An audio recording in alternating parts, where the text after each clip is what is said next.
hoje, infelizmente, é na atuação na Justiça. A Defensoria Pública em São Paulo, infelizmente, foi um dos últimos estados a criar a Defensoria Pública. Ela já existe em outros estados. Hoje no Brasil, só Santa Catarina e Paraná que não tem ainda Defensoria Pública, todos os outros estados têm.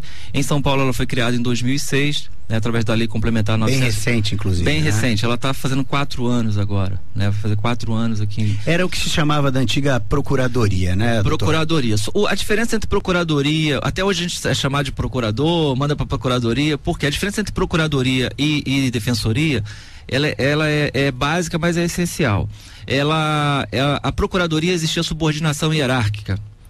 Os procuradores eram subordinados, tiveram um papel fantástico de atuação durante esse tempo todo, mas estavam muito limitados sua atuação porque eles tinham limitação de subordinação hierárquica com o governador. Procurador-geral, ele é subordinado, recebe ordens do governador, então não tinha independência funcional. Então isso limitava um pouco a atuação. Ou seja, às vezes o sujeito teria que entrar justamente contra o próprio Estado, Exato. defendendo os interesses do cidadão, mas ficava complicado que o patrão dele é o governador. Exatamente. Né? A Defensoria Pública tem o que a gente chama de independência funcional e inamovibilidade. Então, assim, independente de estar agradando o governador do Estado, de estar agradando a quem quer que seja, o defensor público não pode ser removido.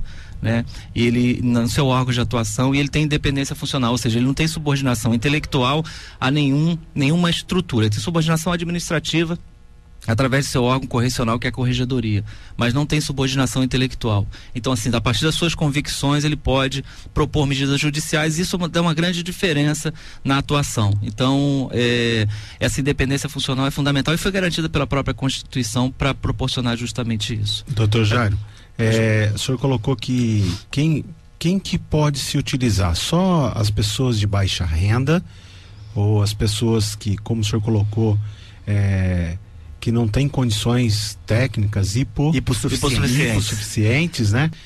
Ou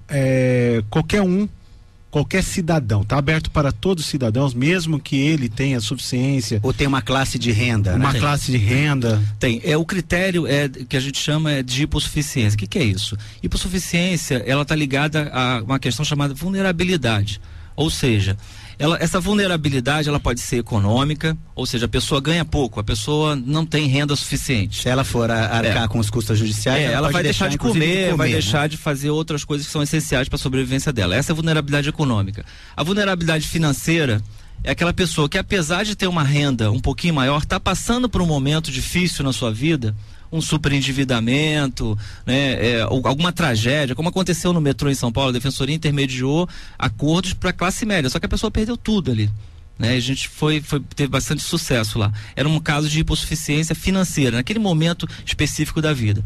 E a gente tem também chamada hipossuficiência jurídica, que é onde a gente não vê esse critério de condição econômica. Por exemplo, a pessoa presa, independente, quando a gente recebe um flagrante, independente da condição econômica, se ela não tem advogado, ela tem direito à defesa. Então a Defensoria faz essa defesa independente da renda da pessoa.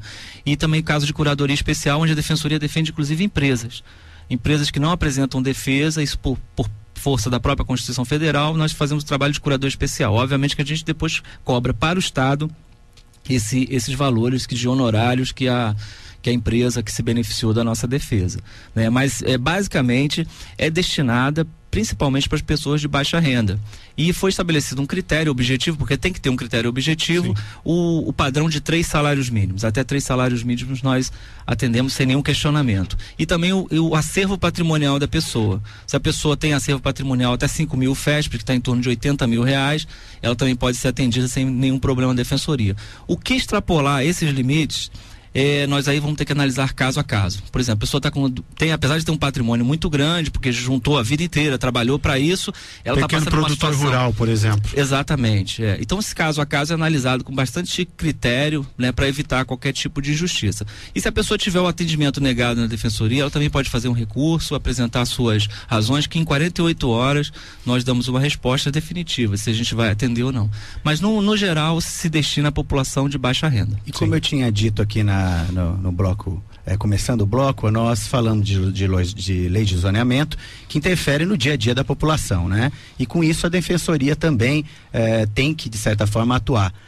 Como é que vocês atuaram e funcionaram aí nessas discussões todas sobre a lei de zoneamento?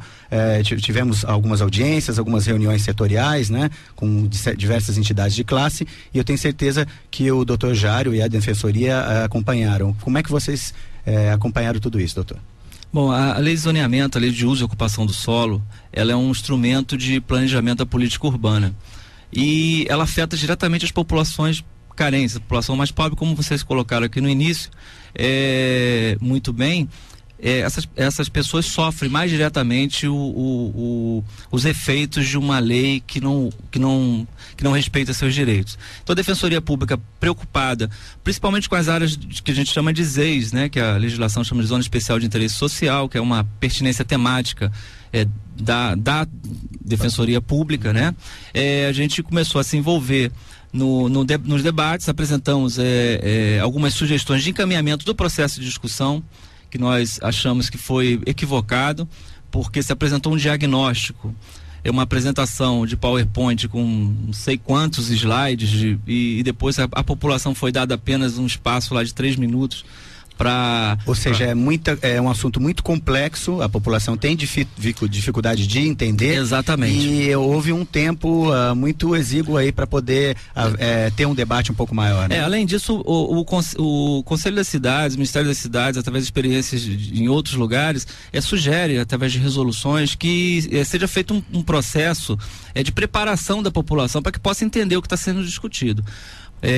A lei como um todo, ela tem essas implicações em cada bairro, em relação a limitações e ordenação. Ela tem que ser técnica, né? Não tem como fugir disso. Ela tem que ser técnica, mas toda lei técnica, ela abrange um aspecto político de uma opção que foi feita, né? Política por aquele projeto. O projeto de lei de zoneamento da cidade de São José, a cidade é vista como uma mercadoria que tem que ser vendida.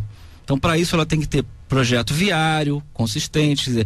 Existem outras coisas anteriores que não foram discutidas. Daí eu acho que o grande equívoco. Nós até num programa anterior discutimos, inclusive a presença aqui do Flávio Mourão, dessa separação entre a lei de zoneamento e, por exemplo, um plano diretor viário, né? Quer dizer, do sistema viário. Não dá para você hoje construir mais uma cidade sem atentar que tem que ter um transporte público eficiente, avenidas eficientes, ciclovias, uma série de outras questões, né? Exatamente. Então, isso tudo, sem dúvida alguma, a gente tem que discutir. Mas a gente vai para um pequeno intervalo, doutor, e daqui a pouco a gente volta a discutir mais esse assunto. 8h21.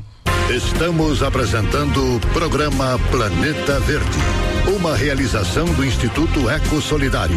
Patrocínio Petrobras, Governo Federal, Brasil, um país de todos. Apoio Rádio Planeta Diário FM.